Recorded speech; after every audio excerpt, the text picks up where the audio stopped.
Hi everyone, ito po si Lespo TV and welcome to my channel. Ano nga ba ang advantage ng criminologist sa pagiging pulis? So unang-una na rito ay ang promotion. So hindi ka na kailangan pang mag-take ng NAPOLCOM exam for promotion. Okay?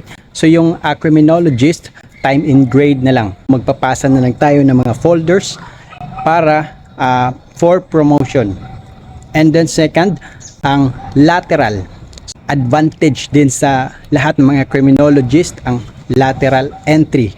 Meron tayong lateral entry na tinatawag sa PNP kung saan ang mga eligible lang dito ay ang mga criminologist. Kung ikaw ay police staff sergeant na, pwede ka nang mag-take ng lateral entry for police officer. Yan ang mga advantage ng criminologist dito sa PNP. Boom.